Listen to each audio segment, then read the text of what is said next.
Tibet మీదుగా విమానాలు ఎగరవని మనం తరచుగా వింటూనే ఉంటాం. అయితే ఆ ప్రాంతంపై విమానాలు ప్రయాణించడానికి ఎందుకు అనుమతించలేదో మాత్రం చాలామందికి తెలియదు. టిబెట్ మీదుగా విమానాలు ప్రయాణించకపోవడానికి అనేక కారణాలు ఉన్నాయి.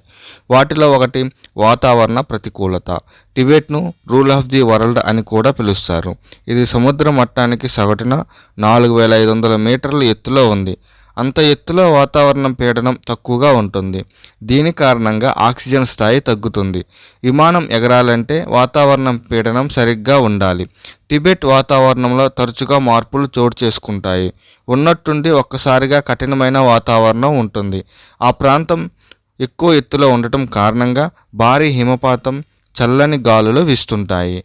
ఇలాంటి వాతావరణం విమానాల ప్రయాణాలకు ఇబ్బందికరంగా ఉంటుంది. అత్యవసర ల్యాండింగ్కు అవకాశం ఉండదు. కాబట్టి ఈ వాతావరణ ప్రమాదాలను నివారించడానికి విమానయాన సంస్థలు టిబెట్ మీదుగా విమానాల రాకపోకలకు అనుమతి ఇవ్వరు. టిబెట్లో ఎయిర్ ట్రాఫిక్ కంట్రోల్, ఏరోనాటికల్ సౌకర్యాల నెట్వర్క్ చాలా పరిమితంగా ఉంది. ఎత్తైన ప్రదేశం, క్లిష్ట భౌగోళికం కారణంగా అక్కడ వాయు రక్షణ చర్యలను రూపొందించడం కష్టం. ఇదే కాకుండా టిబెట్లో ఆధునిక విమానయాన మౌలిక సదుపాయాలు లేకపోవటం వల్ల కూడా విమానయాన సంస్థలు ఇక్కడి నుంచి విమానాలు నడిపేందుకు ఆసక్తి చూపటం లేదు. మరోవైపు టిబెట్ చైనా యొక్క స్వయం ప్రతిపత్త ప్రాంతం. దీని కారణంగా ఆ ప్రాంతంపై విమానాలు రాకపోకలు సాగించాలంటే ప్రత్యేక అనుమతి, భద్రతా ప్రోటోకాల్ అవసరం.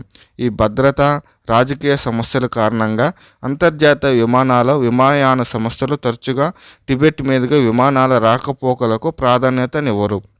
అయితే ప్రధాన కారణం మాత్రం టిబెట్ ఎత్తైన ప్రదేశం కావటం, విమానాల ప్రయాణానికి సరియైన వాతావరణం అక్కడ లేకపోవటమేనని చెప్పవచ్చు.